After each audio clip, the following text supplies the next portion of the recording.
অনেক সময় এমন হয় যে আমরা বিরিয়ানি রান্না করি, খিচুড়ি রান্না করি বা পোলাও রান্না করি, পাস্তা রান্না করি, মানে বেশি হয়ে গেলে সেটা আমরা ফ্রিজে রেখে দেই। তারপর হয় কি পরের দিন খেতে ভালো লাগে না, যেহেতু আগে খাওয়া হয়েছে। তো একদিন পরে সেটাকে নতুন করে খেতে অনেক ভালো লাগে। আমার তো বিশেষ করে বিরিয়ানি সকালের নাস্তায় সে লাগে, অনেক সময় না আমি ঠান্ডা ঠান্ডাও খেয়ে ফেলি, মানে আমার কাছে ওইটাও অনেক ভালো লাগে।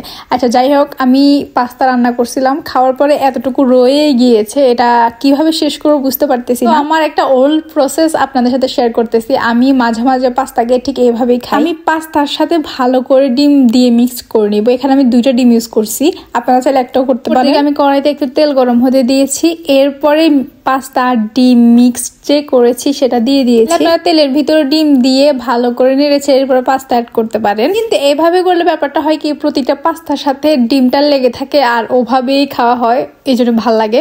আর যদি ডিমটা আগে দেওয়া হয় তাহলে ডিমটা পাস্তা থেকে আলাদা থাকে, ওইটার টেস্ট ডিফারেন্ট আসে। যেহেতু আমার সব রকমের প্রসেসিং করা শেষ প্রায়, অথবা অনেকে ওভেনে দিয়েও আপনারা খেতে পারেন। বক্সে পাস্তা নিয়ে একটু পানি দিয়ে ভালো করে ঢাকনা দিয়ে ওভেনে যতটুকু পরিমাণ লাগে সেই পরিমাণ ভালো করে গরম করলে কিন্তু একদম প্রথম দিনের মতো লাগে পাস্তা। অবশ্যই কিন্তু বাটে ওভেন প্রুফ দেখে নিতে হবে, হ্যাঁ, না হলে বলবেন যে রূপা আপু কি সিস্টেম বলছে যে এখন আগুনে ধরে গেছে। আমি এগুলাকে লাল লাল করে ভেজে নিব, মানে আপনাদের যেমনটা ভালো লাগে ওইভাবে ভেজে নিবেন, বাট মাস্ট খেয়াল রাখবে যে ডিমটা যেন ভালো করে হয়।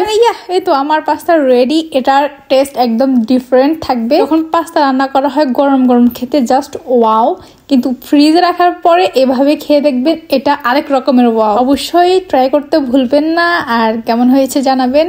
Follow for more, by.